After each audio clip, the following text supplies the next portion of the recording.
કન્યા વિદ્યા મંદિર જોશીપુરા જુનાગઢ, જે કે ઠેસિયા સાહેબના સાનિધ્ય નીચે ચાલતી સંસ્થા, જેમાં હાયર સેકન્ડરી વિભાગમાં ધોરણ 11 વિષય છે સમાજશાસ્ત્ર, ચેપ્ટર છે 6 ભારતની મૂળભૂત સામાજિક સંસ્થાઓ.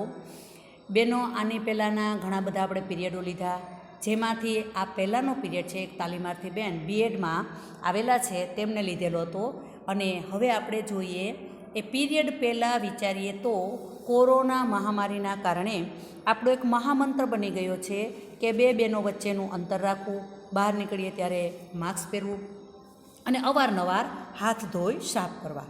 હવે આપણે જઈએ છીએ જ્ઞાતિ વ્યવસ્થા છઠ્ઠા પીરિયડની અંદર, અને જ્ઞાતિ વ્યવસ્થાનો અર્થ અને તેના લક્ષણો છે એ આપણે જોઈએ. નિબંધલક્ષી પ્રશ્ન છે અને અવારનવાર છે એ બુક ઉપર જ આધારિત આપણે પ્રશ્નોના જવાબ તૈયાર કરવાના છે. હવે જ્ઞાતિ સંસ્થામાં, જ્ઞાતિ સંસ્થા એક ભારતીય સમાજની વિશિષ્ટ લાક્ષણિકતા છે. આજે પણ એક મહત્ત્વના સામાજિક બળ તરીકે ભારતીય સમાજ જીવનના વિવિધ ક્ષેત્રોમાં ઓછા વધતા પ્રમાણમાં જ્ઞાતિનો પ્રભાવ આપણને જોવા મળે છે. બહેનો, પહેલેથી જ જ્ઞાતિ નહોતી. પહેલાં વર્ણ વ્યવસ્થા હતી. કહી શકાય કે પ્રાચીન કાળમાં વર્ણ વ્યવસ્થા હતી બ્રાહ્મણ, ક્ષત્રિય, વૈશ્ય અને શૂદ્ર. એમાં બ્રાહ્મણો છે સૌથી ઊંચું સ્થાન ધરાવતા હતા. પછી તો કે બ્રાહ્મણ, ક્ષત્રિય લોકો એટલે કે રજપૂત, પટેલ, સોની, આવા જે વ્યક્તિઓ છે, વાણિયા છે, નાગર છે, એવા લોકોનું સ્થાન છે એ ક્ષત્રિયમાં ગણાતું. પછી તો કે વૈશ્ય અને શૂદ્ર. વૈશ્ય લોકોની અંદર છે એ તો કે સુથાર છે, કુંભાર છે, મોચી છે, દરજી છે, આવા લોકો છે એને એમાં મૂકેલા હતા. અને જે શૂદ્ર લોકો છે તેને તો કે હરિજનના લોકો છે તેને શૂદ્ર લોકો તરીકે ગણવામાં આવતા હતા. પણ ધીમે ધીમે કરતાં જ્ઞાતિ વર્ણ વ્યવસ્થા છે ગઈ અને જ્ઞાતિ વ્યવસ્થા છે એ નિર્માણ પામી. જ્ઞાતિ એટલે બીજું કંઈ નહીં, પણ એમ કહી શકાય કે જ્ઞાતિ એ તો કે પ્રાચીન કાળથી એક કરતાં વધારે કુટુંબના સ્થાયીકરણના સમૂહને જ્ઞાતિ કહેવામાં આવે છે. આવી જ્ઞાતિઓના કેટલાક કહી શકાય કે મૂળભૂત નિયમો પણ છે અને એ રૂઢિચુસ્ત નિયમોનું પાલન પણ કરવામાં આવે છે. એ મુદ્દા જોઈએ પહેલાં આપણે જ્ઞાતિની પ્રસ્તાવના અને અર્થને જોશું. પ્રસ્તાવનામાં કહ્યું કે હિન્દુઓમાં સામાજિક જીવનમાં લગભગ પ્રત્યેક ક્ષેત્રમાં જ્ઞાતિ વ્યવસ્થાના તાણાવાણાથી ગૂંથાયેલી જોવા મળે છે, જેની વ્યાપક અસરો હિન્દુ સમાજના ખોરાક, પોશાક, લગ્ન, રીત રિવાજો એટલે કે સંસ્કૃતિ અને કુટુંબ જીવન અને વ્યવસાય ઉપર આપણને જોવા મળે છે. હવે એના અર્થ રીતે જોઈએ તો કે જ્ઞાતિનો અર્થ છે એ M.N. શ્રીનિવાસ, જે સમાજશાસ્ત્રી છે, જેને અગાઉ પણ સુરત જેવા સિટીની અંદર 69 કુટુંબને લઈ અને એના ઉપર અભ્યાસ કરી અને સમાજના માળખામાં સંસ્કૃતિનો એમને અભ્યાસ કરેલો અને આપણને તારણ આપેલું હતું. હવે આ વ્યક્તિ શ્રીનિવાસ જ્ઞાતિનો અર્થ આપે છે કે જ્ઞાતિ એક વંશ પરંપરાગત એટલે વર્ષોથી પેઢી દર પેઢી ચાલી આવતી પ્રક્રિયા, જેને વંશ પરંપરાગત કહેવાય, અંતઃલગ્નની પ્રથા ધરાવતું. અંતઃલગ્ન એટલે પોતાના જ કુળની અંદર, કુટુંબની અંદર જીવનસાથીની પસંદગી કરતું હોય તેને કહેવાય છે અંતઃલગ્ન પ્રથા ધરાવતું. અને સામાન્ય રીતે તો કે એક જ સ્થળે વસતું જૂથ છે. જુદી જુદી જ્ઞાતિઓ વચ્ચેના સંબંધનું નિયમન શુદ્ધ અને અશુદ્ધના ખ્યાલો વડે થાય છે. એટલે કે કેટલાક ભારતીય, આમ તો જોઈએ તો મહાત્મા ગાંધીજીના વખતથી જ છૂતાછૂતના નિયમો છે એ પ્રવર્તમાન થયેલા હતા અને એને દૂર કરવા માટે મહાત્મા ગાંધીજીએ ઘણો બધો પ્રયત્ન કરેલો છે. આંદોલનો પણ થયેલા છે, કેટલાક સામયિકો પણ છપાયેલા છે અને લેખો પણ છપાયેલા છે. અને સાથે સાથે વર્તમાન સમયના સંદર્ભમાં કેટલાક કાયદાઓ ઘડી અને જ્ઞાતિના જે છૂતાછૂતના નિયમો છે એને દૂર કરવાનો પ્રયત્ન પણ કરેલો છે. અને સામાન્ય રીતે એક સાથે બેસીને ભોજન કરવાનો વ્યવહાર તો કે સૌથી વિશેષ જ્ઞાતિની અંદર હોય છે. હવે અહીંયા એક બીજી વ્યક્તિ આવે છે અને તે છે G.S. ઘુરીએ. અગાઉ પણ પહેલા પીરિયડમાં સમાજશાસ્ત્રનો ઉદ્ભવ કરવામાં G.S. ઘુરીએનો ફાળો ખૂબ મહત્ત્વનો છે, કારણ કે સમાજશાસ્ત્રની અંદર G.S. ઘુરીએ છે એ ડિગ્રી એટલે MD થયેલા છે અને એની નીચે 55 વિદ્યાર્થીઓએ PhD કરેલું છે. એમ કહી શકાય કે GS કુરિયર છે એ એક સમાજશાસ્ત્રના ખ્યાતનામ વ્યક્તિ ગણવામાં આવે છે, જેને વ્યાખ્યા આપી છે. અને આ વ્યક્તિ GS કુરિયરે જ્ઞાતિ ઉપર ખૂબ ઊંડાણપૂર્વકનું અવલોકન કરી અને પુસ્તક લખવાનો પ્રયત્ન પણ કરેલો છે. એને કહ્યું છે કે હિન્દુ સમાજ એવા વિભિન્ન જૂથો વિભિન્ન એટલે અનેકવિધ જૂથોમાં વિભાજિત થયેલો છે, વિખરાયેલો છે. જે જૂથોના સામાજિક પ્રતિષ્ઠાના સ્તરો અને પારસ્પરિક વ્યવહારનું ક્ષેત્ર ભિન્ન ભિન્ન જોવા મળે છે. પરસ્પર કહી શકાય કે પ્રતિષ્ઠાના સ્તરો એટલે પ્રતિષ્ઠા છે એના વિભાગો, અને પારસ્પરિક એટલે કે અરસપરસના વ્યવહારોનું ક્ષેત્ર છે, વિભાગો છે, એ કેવા છે? જુદા જુદા જોવા મળે છે. GS કુરિયરે જ્ઞાતિના લક્ષણો આપેલા છે. 6 મુદ્દા છે, એ આપણે જોઈએ. ભારતની પરંપરાગત જ્ઞાતિનું સ્વરૂપ સમજાવવા માટે જ્ઞાતિના મૂળભૂત લક્ષણો જોવા પણ જરૂરી છે.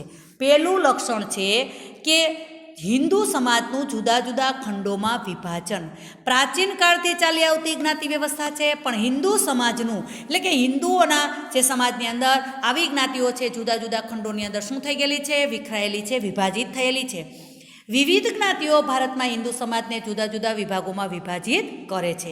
પ્રાચીન કાળથી હિન્દુ સમાજ એક અખંડ કહી શકાય કે સમુદાય રહ્યો નથી. હિન્દુ સમાજની પ્રત્યેક જ્ઞાતિ એક અલગ અને સ્વતંત્ર સામાજિક એકમ તરીકે અસ્તિત્વ ધરાવે છે, જેમાં દરેક વ્યક્તિને જે તે જ્ઞાતિનું શું મળેલું હોય છે? સભ્યપદ મળેલું હોય છે જન્મતાની સાથે. દરેક જ્ઞાતિને પોતાની આગવી અને સ્વતંત્ર જ્ઞાતિ પંચાયત પણ હોય છે, અને પ્રત્યેક જ્ઞાતિને જ્ઞાતિની આગવી સંસ્કૃતિ પણ હોય છે. આ બાબતોથી સ્પષ્ટ થાય છે કે દરેક જ્ઞાતિ એક સ્વતંત્ર સામાજિક એકમ તરીકે અસ્તિત્વ ધરાવે છે.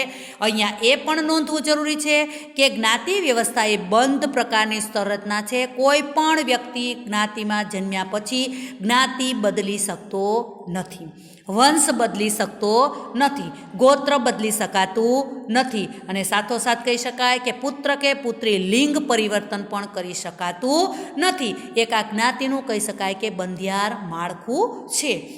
બીજો મુદ્દો આવે છે, જ્ઞાતિ એ કોટિક્રમ દ્વારા રચાયેલી છે. GS કુરિયર કહે છે કે જ્ઞાતિમાં કોટિક્રમ જોવા મળે છે કે ભારતમાં બધી જ્ઞાતિઓની ઉચ્ચ નિમ્નતા અંગેની એક ચોક્કસ યોજના જોવા મળે છે.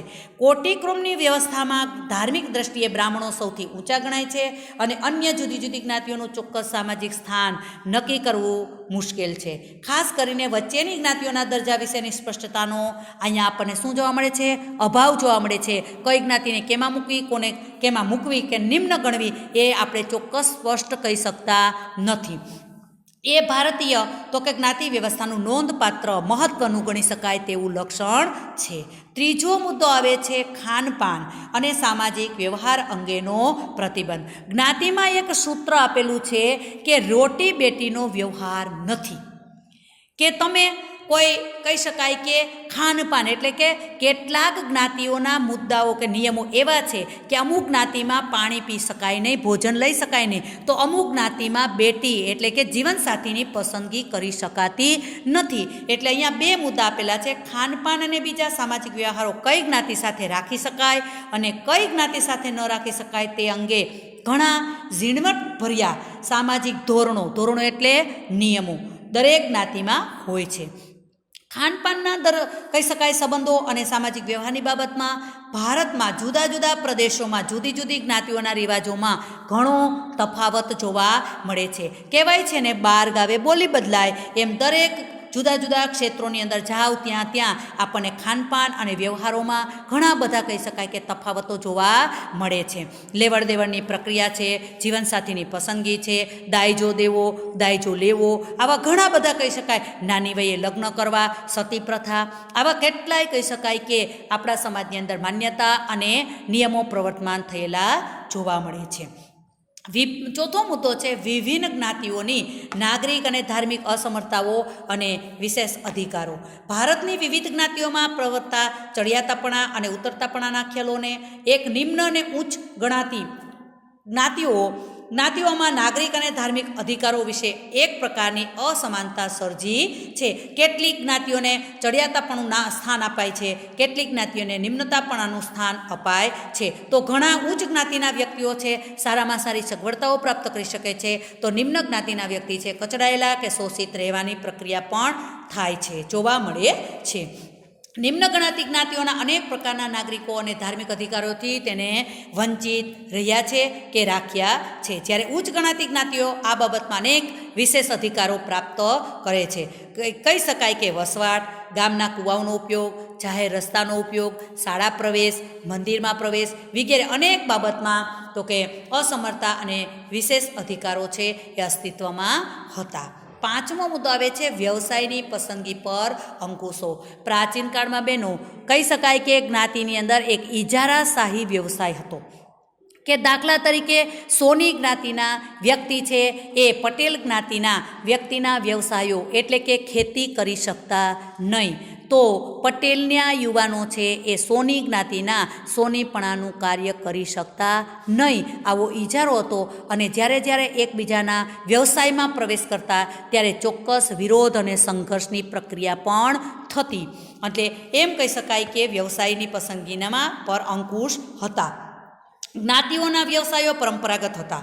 પ્રત્યેક જ્ઞાતિએ પોતાનો નક્કી થયેલો જ વ્યવસાય કરવો તે તેની ફરજ ગણાતી અને પિતાનો વ્યવસાય પુત્ર સંભાળે તેવી પહેલાંના સમયમાં પરંપરાઓ હતી. અને છેલ્લો મુદ્દો આવે છે લગ્ન પરના પ્રતિબંધો. અગાઉના પીરિયડમાં પણ આપણે જોઈ ગયા લગ્નની પસંદગીમાં અગ્રિમતા આપતા અને નિયંત્રિત કરતા ધોરણો. એમાં પણ આપણે જોયું હતું કે અંતઃલગ્નની પ્રથા જ્ઞાતિ સમાજનું નોંધપાત્ર પાસું ગણાવી શકાય, કે કોઈ પણ જ્ઞાતિઓએ ચોખ્ખો જ્ઞાતિ લો એમ કહી શકાય કે ચોખ્ખાપણું છે, એટલે કે પિતાના 2 પેઢી અને માની 1 પેઢીના સાથેના એકટકના લગ્નની પસંદગી આપણે કરી શકતા નથી. અને માત્ર કહી શકાય કે પટેલ જ્ઞાતિ દ્રષ્ટાંત એક આપું છું કે પટેલ જ્ઞાતિ હોય તો પટેલની જ્ઞાતિનો જ યુવાન છે પસંદ કરી શકાય, પણ સગા કાકા બાપાના કે સગા મામા ફોઈના દીકરા દીકરી સાથે લગ્ન કરી શકાતા નથી.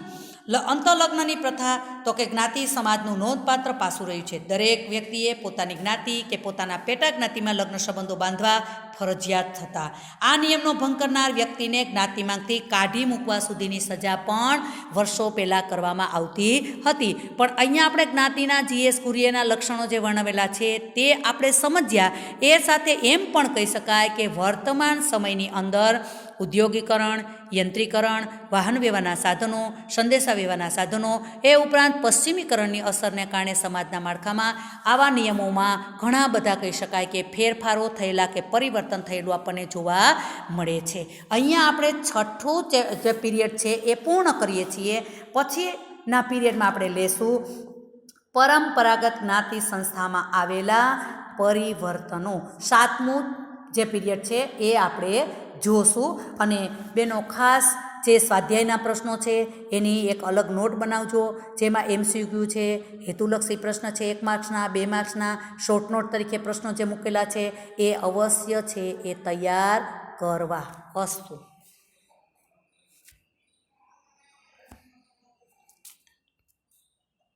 આપણે તો નથી થતું, એ થવું જોઈએ સ્ટોપ.